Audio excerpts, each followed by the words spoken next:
Assalamualaikum. My name is Nasuha binti Azmi. I am supervised by Dr. Akisah Dahlan. In this video, I will talk about my research entitled Knowledge about Alzheimer Disease Among Students in UiTM Selangor Campus Puncak. So, Alzheimer is a progressive disease that causes problems with memories, thinking, behavior, and eventually the ability to carry out daily tasks. In 2015, a report by Prince discovered that there are greater than 56 million people living with Alzheimer's disease worldwide, and the number is expected to increase by 131.5 million by 2050. However, a group of researchers discovered that 73% of caregivers misinterpret the signs of Alzheimer's disease as normal aging signs. Thus, college students who are gonna be the future family and professional caregiver need to have adequate knowledge about Alzheimer's disease. Furthermore, the information about the level of knowledge about Alzheimer's disease among students in UiTM Selangor Campus Puncak is limited. Hence, there is a need for this study to be conducted. There are three objectives for this study.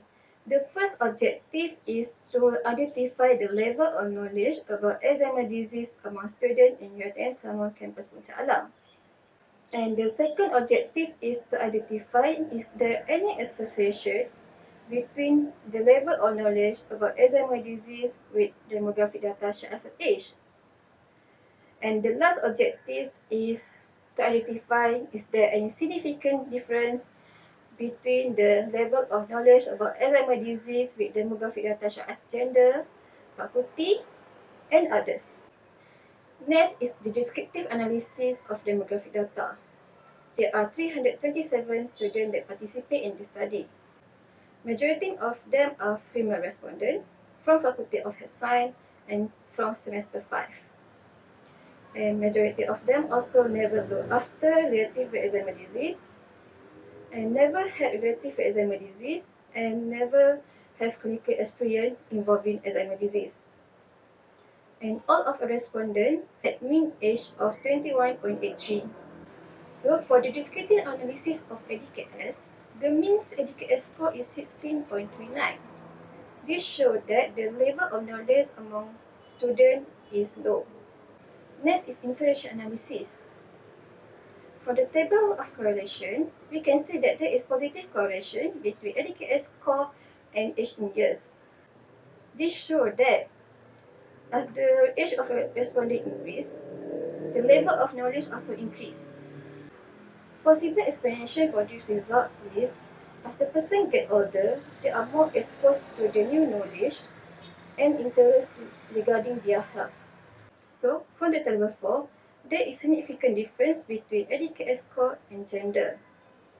However, this is a contradict with the result from study done by HPY. The previous study discovered that the knowledge does not differ significantly by gender. This could be due to small number of male respondents, which is 71, compared to 256 female respondents. This study also found that there is no significant difference between ADKS score and whether the respondents have relative with Alzheimer's disease. Possible reason for this result is having a relative with Alzheimer's disease doesn't make one try to learn, search more about Alzheimer's disease. Another explanation is the respondent may be too young when the relative experienced Alzheimer's disease, and they could not really understand the concept and effect of the disease. Other explanation is some of them may be extended family in which they meet once a while or only on important occasions. The study also found that there is no significant difference between ADKS score and whether respondents look after relative with Alzheimer's disease. However, this finding contradicts with the result from a previous study done by Sullivan and others.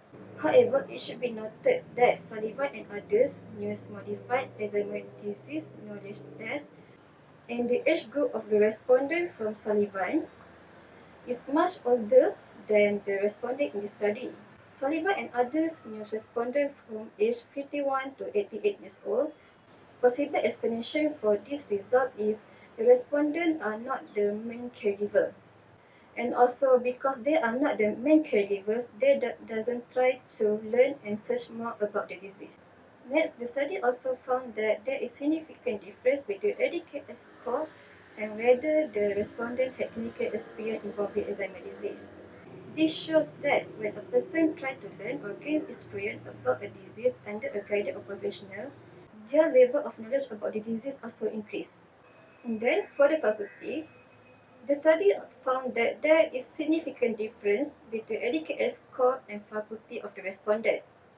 Possible explanation for this result is students from Faculty of Health Science had more exposure to the disease, and because it is also related to their coursework, in which they had to learn and search more about the disease. While for the semester, there is significant difference between ADKS score and the semester of respondent. This shows that as the semester of respondent increased, the level of knowledge also increased. This can be seen that respondents from semester 8 have higher level of knowledge compared to other semesters. However, there is a drop in level of knowledge in semester 4. Possible explanation for this result is majority of the respondents from semester 8 is from Faculty of Health Science, while the majority of respondents from semester 4 is from other faculties. So, from the table 6, there is significant difference between ADKS score and how the respondent gain knowledge about Alzheimer's disease. The result shows that respondents who gain knowledge from print media and attending conference, seminar and courses have higher knowledge compared to respondents who gain knowledge from other sources. This could be due that respondents who gain knowledge from print media and attending conference and seminar are mostly from Faculty of Health Science, since it is related to their coursework, so they had to search and learn more about the disease. In conclusion, the level of knowledge about Alzheimer's disease among students is low. However, respondents from Faculty of Health Science have significantly greater knowledge compared to other faculties. This could be due to the fact that the disease are related to their coursework and they had far more exposure to the disease compared to other faculties. Furthermore, as the number of people living with Alzheimer's disease is expected to increase, it is important for students to have adequate knowledge about Alzheimer's disease. Thus, a program or approach needs to be planned to increase the level of knowledge about Alzheimer's disease among students. One of the approaches is an awareness program for students, and for the health science student, a dementia-specific and comprehensive training. For institutions, this study gives a better view to occupational therapy about the level of knowledge about Alzheimer's disease in this society. Thus, OT can plan effective treatment to and a way how to educate patients with Alzheimer's disease and caregiver how to handle the patient with Alzheimer's disease. That's all. Thank you.